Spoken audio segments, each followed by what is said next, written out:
Thar coal block 2 में चोरी इल्जाम हेठि मुबैना तशद्दुद जो शिकार बणियल पोरियत जे फोत थियण खां पोइ वारसनि जो लाश रखी इस्लाम कोर्ट में धरणो जारी आहे।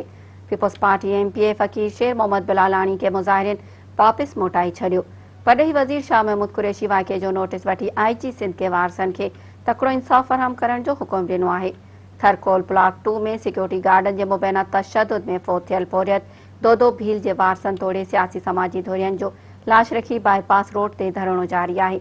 धरणे में BIF तहरीक इंसाफ, पाकिस्तान कोली इत्तेहाद, अवामी तहरीक, कौमी अवामी तहरीक, थर समाजी तहरीक, जागवान, वकील बिरादरी ऐं ॿियूं सियासी समाजी धुरियूं वॾे अंग में शरीक आहिनि।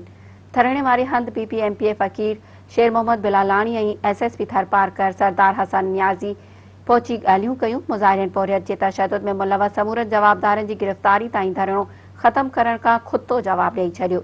होॾां परॾेही वज़ीर शाह महमूद कुरैशी पोरियत जे फोत थियण वारे वाक़े जो नोटिस वरितो। IG सिंध पुलिस सां फ़ोन ते राब्तो करे पोरियत जे मुतासिर वारसनि खे तकिड़ो इंसाफ़ फराहम करण जो हुकुम ॾिनो। धरणे में शरीक अॻवाननि चयो त पोरियत दोदो भील खे तशद्दुद करे क़त्ल कयो वियो आहे। केस दाख़िल करे तशद्दुद में मुलवस कमांडो काशिफ समेत ॿिया जवाबदार गिरफ़्तार करण ताईं संदन एहतजाज जारी रहंदो। यादि रहे त थरकोल ब्लॉक 2 जे हिक कंपनी जे स्क्रैप चोरी जे इल्ज़ाम हेठि सिक्योरिटी गार्डन टे हफ़्ता अॻु 3 पोरियतनि ते मुबैना वहशियाणो तशद्दुद कयो हो, जंहिं मां हिकु पोरियत दोदो भील गुज़िरियल राति हैदराबाद अस्पताल में फोत थी वियो हो।